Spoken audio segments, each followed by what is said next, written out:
everybody got rap shit on their commercials, and it's accepted now, and you got so many shows, and nigga, now you could make a TV show about niggas who was in the street drug dealing and shit and killing niggas and shit like that. You get me? It's like it's accepted and shit. Right now, yeah, because it's making money. And then another thing too, I think we need to look at too.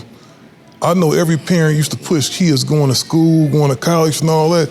You know what I think the best thing what they need to bring back is trade schools, man. Homies learning how to, if you a plumber, if you a dude that like to get out and fix cars and stuff. Definitely. I think we need more of that right now because everybody is not going to get the opportunity to go to college. College ain't for everybody, I don't think. Right. If you dig around, you gotta, I think, tap into your local resources. Mm-hmm. Tap into your local resources, your local governments, and find out who's got those programs accessible. There's a few nonprofits out there that, you'll be surprised if you look up trades and, there's support out there. I know of one location in South Central called PV Jobs, and they, I think they work with reentry. So if you've been incarcerated, they help you out. Yeah, I think that's big. They got resources for construction, for quite a few different things. So yeah, I think that's big because you got a lot of homies that come out of jail and you already got the stigma of being incarcerated, of being a former felon, and that's definitely. And what's the quickest way to drive a man back to crime? Him trying to feed his family. Right. Trying to stay clean is hard, man. Economics, it's like, it's all set up like that, homie. They know it. They're giving you the runaround, like, you need an ID. How you gonna get an ID? You gotta get on the bus. You need a bus pass. How you gonna get on the bus with the ID to get the ID? If you need to go to the Social Security office to get your card, and then you gotta go to the DMV, and it's just a rat race, homie. They got you in circles. You feel me? Instead of accommodating you and saying, okay, we know when you're getting out, this is what you're gonna need. Apply now. Apply here. We have here a department, an office where you could talk to the counselor. She's going to sign you up to get your license again or sign you up to get your identification. Or at least an ID, huh? That would be a little more sufficient than releasing a motherfucker and going, okay, now go out there and go do everything. Like, you go, I mean, it's all through the state, right? And all through the whatever. So why not, if a motherfucker getting ready to get released, you have them fill out an application and bingo. You got 1,000 pictures, right? Because we took motherfucking photos. So it seems like that would be an easy program to enlist. You getting ready to get released? Fuck it, here. Yeah, I remember a whole bunch of the homies back in the day when everybody was graduating high school and figuring out what they was gonna do. You had the homies who was going to college to play ball. You had the homies that might have been, might not have had the grades, but they were still trying to figure it out through a JC or something like that. Then you had the homies whose mama was like, if you ain't gonna get no job or go to school, you gotta go to the Army. Yeah. So it was a bunch of homies getting shipped off to the military and stuff that didn't want to go, but they didn't have no other choice because they couldn't stay at home. That was probably gonna be my choice because I didn't know any niggas who was going off to college. Not even just on sports scholarships. You get me? I didn't know no niggas like that. All I knew was gang-banging, dope-selling niggas. Like... So if rap wouldn't have came, you'd have been in the military? Probably. There's programs. You gotta probably. Look. Because you try to... Nowadays, man, like shit. Even like there's scholar programs to get enrolled into the universities. I've worked with a few gentlemen that have departments at like universities, and they work directly with reentry. A lot of homies ain't built for that, A lot of homies are like, I don't know if I want to be a creative writer. I think I had I think I was fortunate, that I learned some values from just watching moms, and even though her and Pops got divorced, and because he was doing his thing and whatever, he still went to work every day. It wasn't like I saw people sleeping on the floors and cracked out and just laid up, you know. You wake up in the morning and go through the living room. Mom's got, you know, 10 niggas in there and, you know, niggas all... I never saw that. So you had good influences at the house? I had good influences, but I wasn't... The motherfucking thirst for what I saw in the streets made me want to... And I asked a homie this kind of question. Like, do you think you dumbed yourself down when you started gangbanging? Because I asked him this. You lived in a great middle-class neighborhood. You didn't grow... I mean, every house was a 2-3 story house where you grew up. And even though it was, you know, hood niggas over there, but your parents went to work every day. Moms had a great job. Pops had a great job. You weren't dumb and uneducated. Why'd you start gangbanging and selling dope? Ain't that crazy? What could he say? He give you an answer? He said, I dumbed myself down to belong. You get me? Because niggas look at gangbanging and joining the neighborhood as... They looked at it as a bad choice back then, right? People frowned upon you joining a gang, and not a lot of them understood that a lot of these niggas didn't graduate from high school, you get me? A lot of them had broken homes, you get me? So the entitlement of protection, belonging together, that's what, you know, the protection of our spot. But why did a nigga who was going to school getting straight A's every day, parents had good jobs, why did you cross the street and come over here and start gangbanging? You know what? That's crazy because there's a lot of people like that. Like Spank, for example, you said that your parents was two hard-working people. Yeah. Two hard-working people on the outside, you know, you would be wondering like, oh man, this kid come from a good background. Ain't no way he could wind up gangbanging, but it still catch you. It's almost like it's a trap, man. Yeah, because at the house, they weren't having it, like, they were like keeping an eye on us, you know?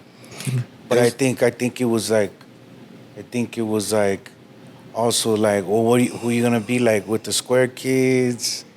Like, you're gonna be by yourself. The peer pressure. You're gonna. It was frowned upon.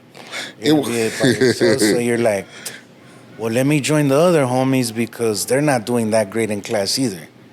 They're not getting straight A's like the other kids, and the other kids, you could tell like the teacher treats them different, homie. Like, he's treating them completely different. You know what I mean? So some and people the girls like the homeboys too. Some people have that, you know, like motivation because they're being motivated by maybe not their house, maybe a teacher, a superintendent, someone's reaching out and, oh, hey, you know what? Don't do that. Hey, you know what? Anytime I had any supporter, I mean, I could have ended up in a worse situation. I had my mom, my dad not been proactive. I don't think they were ever like, forget it, throw this guy in the trash, which they should have plenty of times, you know, like, oh, let's cut ties with this guy. But it was never like that. It was like, let's support him, let's be there for him, let's go to court, let's, you know, and I think that's what saved me too. Is so like, they never gave up on you? Nah. And I feel like when you got a strong family values, that's helpful in kind of turning that around, you know, like you got poor kids, you got kids with broken homes, you don't have to have a mom with a syringe hanging off her arm, and you know, like it could be anyone, but it's at the end of the day, it's brown people. For the most part, it's brown people. Why? Because we're not given resources. We're not treated the same as everyone else. We're not given the opportunities like everyone else. You know that even when you go to the hospital, homie, like brown people are dying at a faster rate giving birth than anybody else. You know what I'm saying? Like a black mother, a brown mother, they're gonna die at a higher rate than some white lady. You feel me? And and that's happening right now. Yeah, that's real talk. That's real. That's a real thing. Come on, homie. And what that tells you is that because, we're intimidated by the system, you go in, you're like, oh, it's a hospital. They fucking know their thing. No, you got to go in there and be like, what is that? What are you administering? Or what is that for? Or what pill is that? Or what's in that syringe? Or you got to advocate because people going to do whatever the fuck they want with you, and with your loved ones. And it's not a professional environment when you got people that think they know what they're doing and they think they're above you and they think they're better than you and they think they're of a higher class than you. I mean, that's how it's broken down in classes, this class, that class, lower class, you feel me? And when you are, when you got a stigma, when you look a certain way, of course, you're not going to let's not help this guy, let's help them. Or we'll help you in a little bit. We'll get there. You feel me? Yeah, because we are in a society, man, where you're judged largely based on how you look. All of that. Because, whenever I walk in somewhere, depending on how I'm dressed, people looking at me the whole time, especially when I was a younger cat. You know what I mean? They looking at me the whole time like, let's what check is out he his into? shoes. Yeah, or people, when you riding by them, you be in your car, right? And you'll see an old white lady next to you. She'll hit the lock on the door like you go get out your car to come and get her ass or something. I know you're a tattoo artist now, right? Yes, sir. When did you, how long ago did you start getting tattoos? Because your whole body is inked up. Man, so, I think one of my escapes was drawing.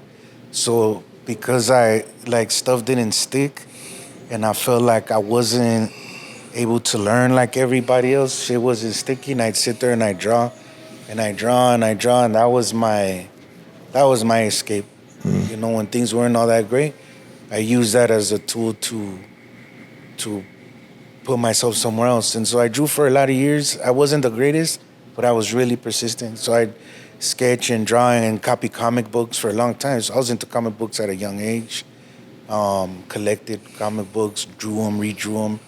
And then as I started getting into the tagging and doing graffiti, then that kind of developed into another medium, tattooing, because then I stopped tagging because the homies, were like, leave that alone, you gotta be from the hood now. Like, we're not, you gotta put that down, now you gotta be from the hood. And since my other homies were doing it, I was like, yeah, fuck it, I'll do it too. And so tattooing became another form of self-expression for me. And I did that for a long time, at a young age too, really young. 15, 16, 17. In high school, we were already messing around with, little black India and a string on a needle. And I remember this girl from 18 brought that to school one day, and I couldn't believe it. I was amazed. I was like, I'm doing that. And then I bought a little machine from this fool from Venice. This fool, some tattoo artist from Venice. More like, not a tattoo artist, but more like a street prison art. I mean, and these guys they were taboo, they weren't that, it wasn't that popular. But you knew of them by word of mouth because you knew they're before the internet, just like rap. Like everyone had a popular CD, a MC Eiht CD. Didn't have the internet. He didn't have the internet, but that shit bumped everywhere. Oakland, LA, Compton, didn't matter. Everyone had that. So the same with tattoos, you'd be like, oh, that's Güero from so-and-so. And, word of mouth made things extremely popular at that time. There was no internet, none of that. So I do that. I tattooed the homies for a long time, tattooed all kind of homies. When you got your first face tattoo, was your mom tripping? Because you said she was conservative. Was she kind of tripping a little bit? By then I was already in the street. I didn't really have nobody there was no oversight, It was all gas, no brakes. So I'd come home one day, and I'd have a new tattoo. I probably hadn't seen them in a few months. And so it wasn't even relevant at that point. They were like, whoa, where you been at, You look a little different, But we're happy you're here, They was happy to have you back at the crib. Yeah. It wasn't even relevant no more. The lifestyle was more relevant. At that point in time, it's just like, stay safe, right, and love you and hope to see you again. Because Pretty much when it's no hope, it's no hope. And, you know, so instead of being mad and being angry, you know, it's more of a, you know, well, we might as well not, you know, like... Gotta be like water. Not like throwing in the towel, so to speak, but like throwing in the towel. You know what I'm saying? Like water. Yeah. You gotta move with all the... You know what I'm saying?